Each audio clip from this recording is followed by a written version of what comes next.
नमस्कार, मी दिनेश कांजी. आपण बघताय न्यूज डंका. आज शिवजयंती. हिंदुस्थानचा आराध्य दैवत छत्रपती शिवाजी महाराज यांची जयंती आणि या जयंती दिनी काँग्रेस नेते राहुल गांधी छत्रपतींना श्रद्धांजली अर्पण करून मोकळे झाले.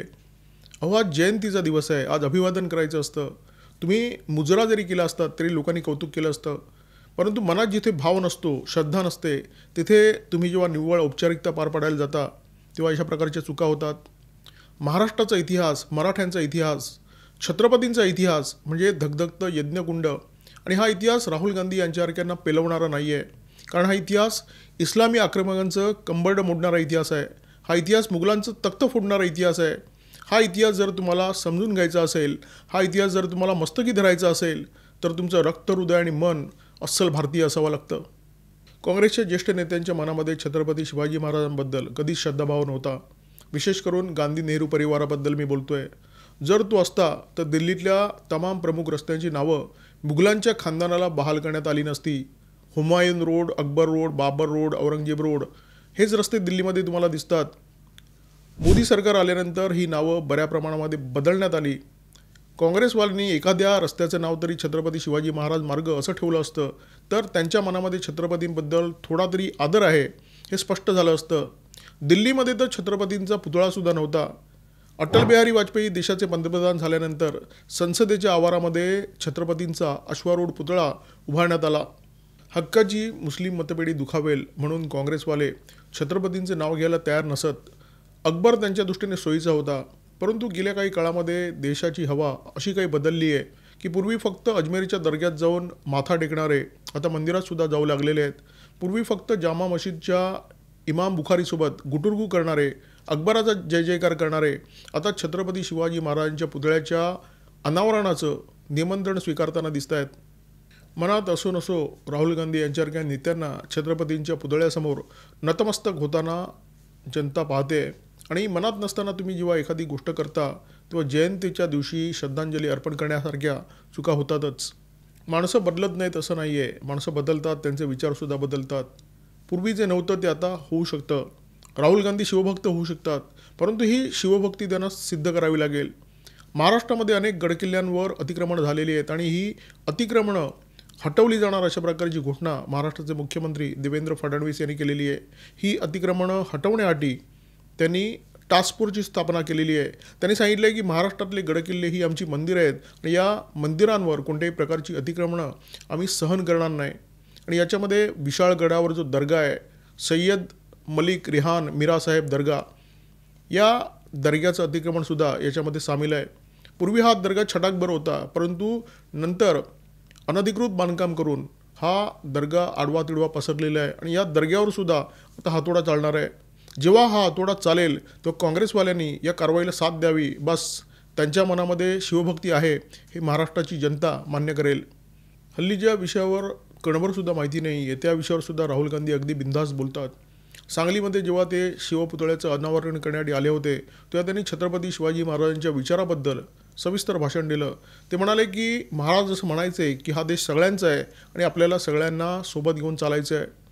राहुल गांधींना कुठून मिळाले हे संदर्भ? राहुल गांधींची विशेषता ही आहे की त्यांना हिंदू धर्माबद्दल, सनातन धर्माबद्दल ओकीठो माहिती नाही आहे, परंतु ते हिंदू धर्माबद्दल छतेठोकपणे बोलतात, रामायणाबद्दल बोलतात, महाभारताबद्दल बोलतात.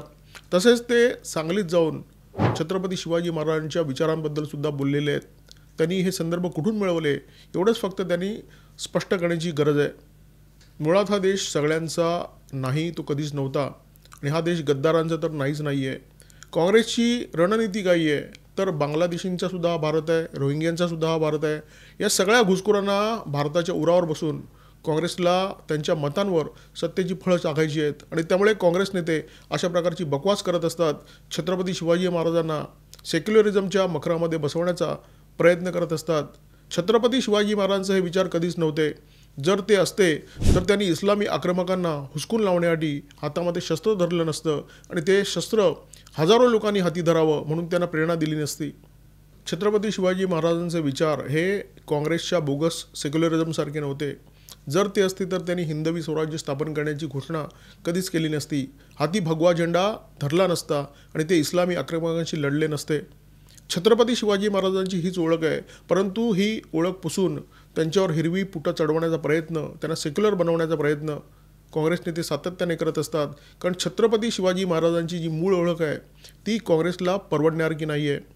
आणि काँग्रेसचा विचार मांडणारे महाराष्ट्रातले काही ज्येष्ठ काँग्रेसी नेते एक असा ब्रिगेडी विचार या महाराष्ट्रामध्ये गेली अनेक वर्ष रुजवण्याचा प्रयत्न करत होते, जो विचार सांगतोय की छत्रपती शिवाजी महाराजांच्या सैन्यामध्ये मुस्लिमांचा भरणा होता. हळूहळू ही संख्या त्यांनी वाढवत नेली, 5वरून 57% नेली. म्हणजे छत्रपती शिवाजी महाराजांच्या सैन्यामध्ये निम्म्यापेक्षा जास्त मुस्लिम होते. जर हे सत्य असतं तर मग प्रश्न हा निर्माण होतो की छत्रपती शिवाजी महाराज लढले नेमके कोणाशी. आणि ही समस्या फक्त काँग्रेसची समस्या नाही आहे, ही काँग्रेसच्या तमाम इकोसिस्टीमची समस्या आहे. ज्येष्ठ पत्रकार राजदीप सरदेसाई जे काँग्रेसचे पाळीव आहेत त्यांनी आज एक ट्विट केलेलं आहे. त्या ट्विटमध्ये त्यांनी पुन्हा एकदा आठवण करून दिलेली आहे की छत्रपती शिवाजी महाराजांच्या सैन्यामध्ये किती मुस्लिम होते. सरदेसाई यांना त्यांची नावंसुद्धा आठवलेली आहेत. छत्रपती शिवाजी महाराजांचा विचार, छत्रपती शिवाजी महाराजांचा इतिहास ओढून ताणून सेक्युलरिझमच्या साच्यामध्ये बसवण्याचा प्रयत्न नवा नाही आहे. वर्षोनुवर्ष दशकोनुदशकं डावी इतिहासकार आणि विचारवंत हा प्रयत्न करताना दिसत आहेत. परंतु इतिहास फार काळ दडपता येत नाही, दडवता येत नाही आणि झाकूनसुद्धा ठेवता येत नाही. धर्मवीर छत्रपती संभाजी महाराजांना ब्रिगेडी चष्म्यातून पाहण्याचा प्रयत्न महाराष्ट्रामध्ये गेली अनेक दशकं सुरू आहे. गेल्या काही वर्षामध्ये एक मालिका आलेली, त्या मालिकेमध्ये औरंगजेबाचं क्रौर्य झाकून ठेवण्यात आलं, परंतु छावा रिलीज झाला. औरंगजेबाचं जे क्रौर्य आहे ते सुद्धा महाराष्ट्राच्या सीमा ओलांडून थेट भारतभर गेलं आणि धर्मवीर छत्रपती संभाजी महाराजांचं शौर्यसुद्धा. राहुल गांधींना छत्रपती शिवाजी महाराजांचा विचार झेपणार नाही असं मी म्हणालो. ज्या माणसाला भारत हा एक देश वाटत नाही आहे, जो माणूस भारताला एक देश मानायला तयार नाही आहे, तो अखंड हिंदुस्थानचं स्वप्न पाहणाऱ्या छत्रपती शिवाजी महाराजांचे विचार काय समजून घेणार. अहमद शाह अब्दालीने भारतावर आक्रमण केलं होतं, परंतु त्याने स्वतःच्या मानाने भारतावर आक्रमण केलं नव्हतं. भारतात काही गद्दार होते, त्या गद्दारांनी अहमद शाह अब्दालीला पत्र पाठवलं आणि त्याला सांगितलं की तू भारतावर आक्रमण कर, आम्ही तुझी मदत करतो. आज राहुल गांधी त्याच गद्दारांच्या भूमिकेमध्ये दिसत आहेत. राहुल गांधी ब्रिटन आणि अमेरिकेच्या दौऱ्यावर जातात आणि तिथे भाषा काय करतात, भारतात लोकशाहीची पुनर्स्थापना करण्यासाठी या परकीय देशांना, परकीय सत्तांना हस्तक्षेप करण्यासाठी आवाहन करतात. राहुल गांधी भारतामध्ये लोकशाही वाचवण्याची भाषा करतात, संविधान वाचवण्याची भाषा करतात आणि सतत प्रशंसा कोणाची करत असतात, त्या चीनची, ज्या चीनमध्ये कणभरसुद्धा लोकशाही नाही आहे. चीन जेव्हा डोकलाममध्ये आक्रमक झाला होता तेव्हा राहुल गांधी रातोरात चीनच्या राजदूताला भेटायला गेले आणि त्याच्याशी त्यांनी काय गुटुरगू केली हे देशाला ठाऊक नाही आहे. ज्यांच्या तोंडी सतत चीनची भाषा असते त्यांना छत्रपती शिवाजी महाराजांचा धगधगता इतिहास पेलवणारा नाही आहे. छत्रपती शिवाजी महाराज सोडा, मुघलांचं हिरवं तख्त ज्यांनी फोडलं त्या महाजी शिंदेंचा इतिहाससुद्धा यांना पेलवणारा नाही आहे. आणि त्याच्यामुळे उगाच त्यांनी मनात नसताना औपचारिकता पार पडण्याच्या भानगडीत पडू नये. या व्हिडिओमध्ये तुर्तास इथेच थांबतोय. या व्हिडिओमध्ये माझ्यासोबत होते videographer Omkar Bhagwat, video editor Vaishnav Dubale. Video आवडल्यास लाईक करा, शेअर करा, आठवणीने सबस्क्राईब करा न्यूज डंका आणि बेल आयकॉन दाबायला विसरू नका. नमस्कार आणि छत्रपती शिवाजी महाराज की जय.